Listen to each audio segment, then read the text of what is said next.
Bonjour à tous, aujourd'hui un cours sur la religion que je vais essayer de faire de mon mieux parce que je suis malade.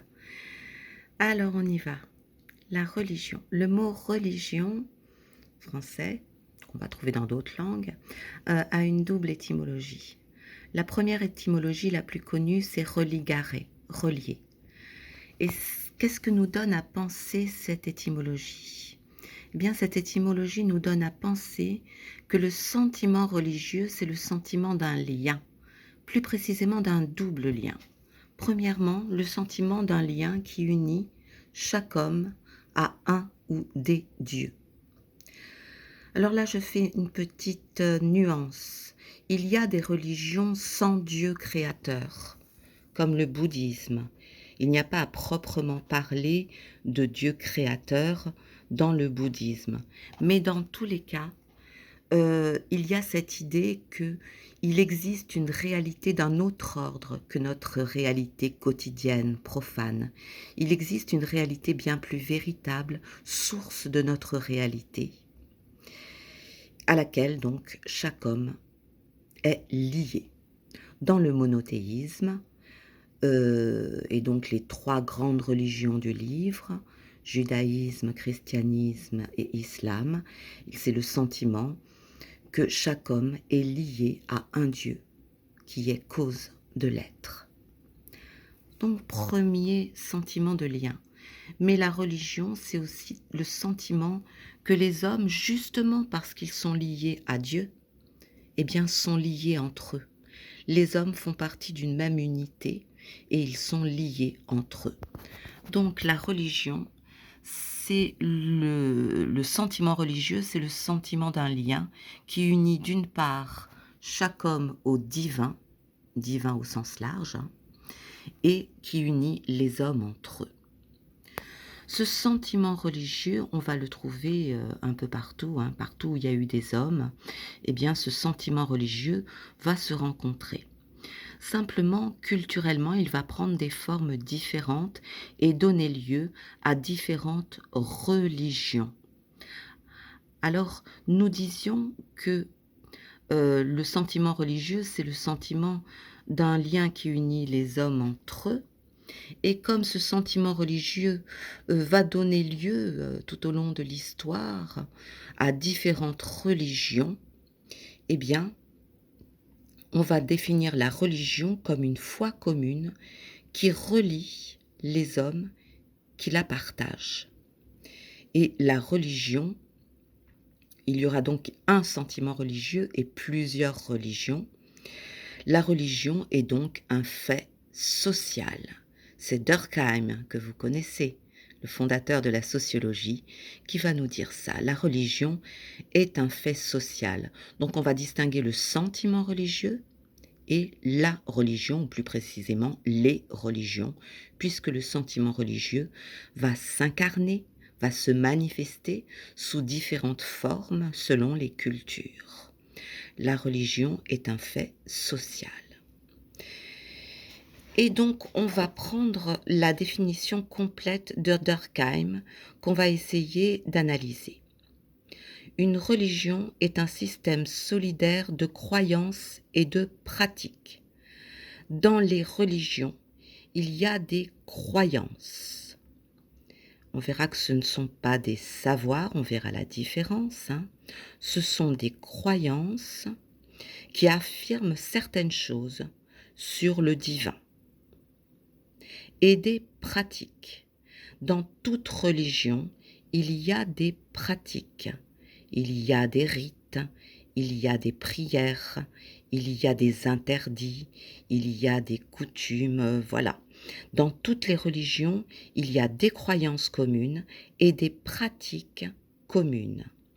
Quel est le rôle de ces pratiques? Pourquoi des prières? Pourquoi des rites? Pourquoi des manières de faire très précises?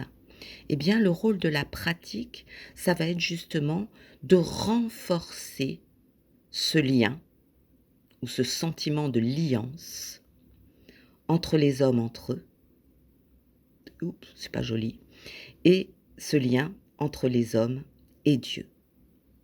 Donc la religion est un système solidaire de croyances et de pratiques. On note bien les deux. Croyances. Dans une religion, on affirme des choses sur le divin. Pratique. Dans toutes les religions, il y a des pratiques relatives à des choses sacrées, c'est-à-dire séparées, interdites. C'est quoi le sacré? Et donc Durkheim et beaucoup d'autres vont définir le religieux par rapport au sacré. C'est-à-dire que le sacré est l'essence du religieux. Dans tout religieux, il y a une distinction entre le sacré et le profane.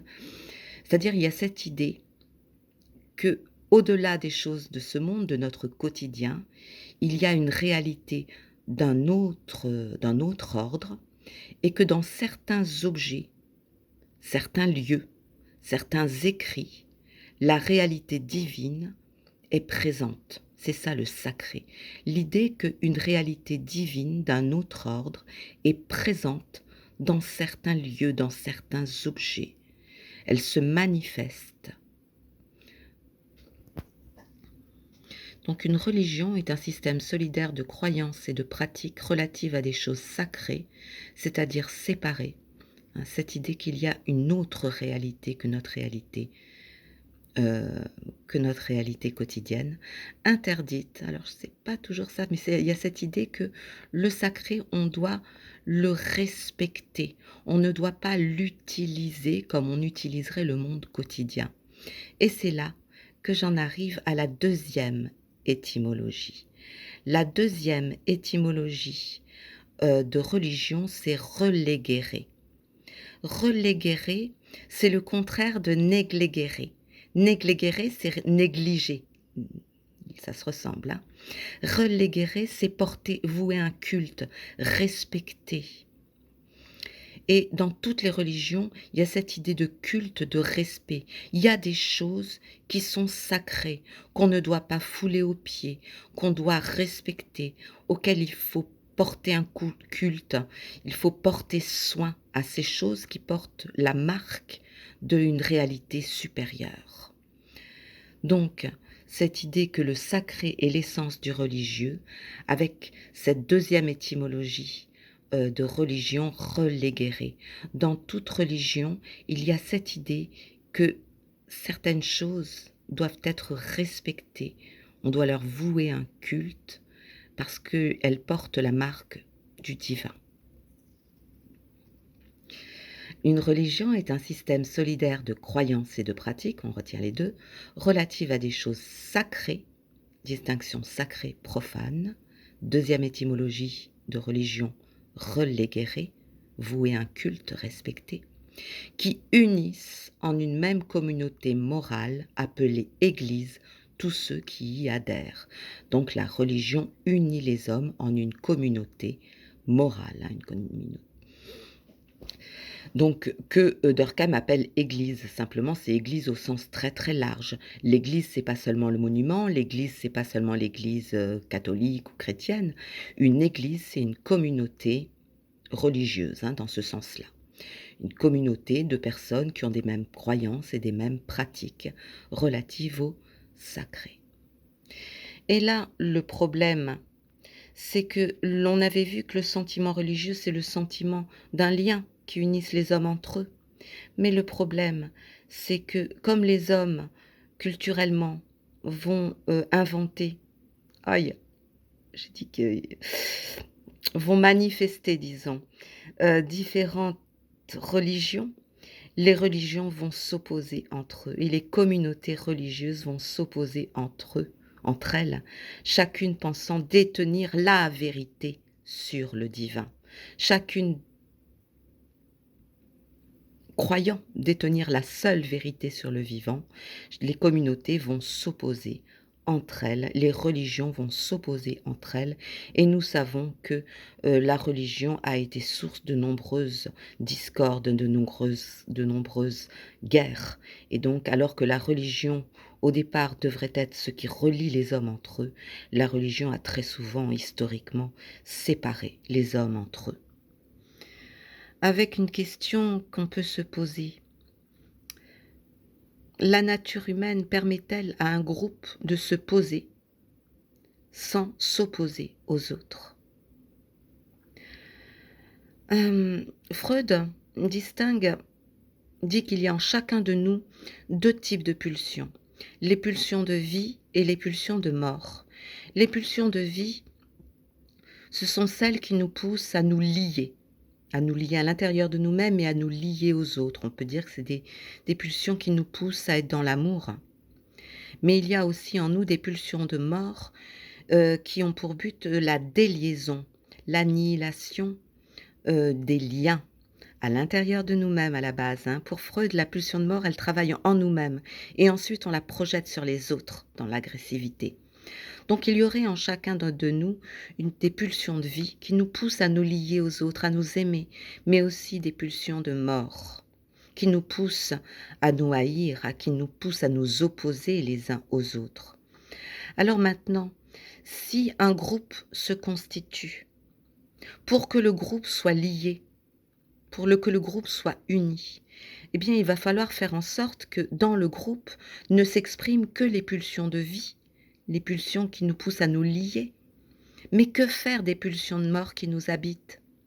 Eh bien, il y a 2 moyens assez simples. Eh bien, il va falloir trouver un moyen d'exprimer ces pulsions de mort à l'extérieur du groupe. Les pulsions de mort, donc, au lieu de s'exercer à l'intérieur du groupe, se projettent à l'extérieur du groupe. L'ennemi, c'est l'autre. L'ennemi, c'est l'autre religion. L'ennemi, c'est l'autre groupe social. L'ennemi, c'est les autres. Nous, notre groupe, on est amis. Donc voilà, rejeter l'agressivité sur ce qui est autre. Et donc, pour qu'un groupe soit lié, peut-être que la seule solution, c'est que les personnes expriment leur pulsion de mort à l'extérieur. Et donc là, il y a un gros problème. Est-ce que vraiment c'est possible d'être liés entre nous sans avoir à s'opposer?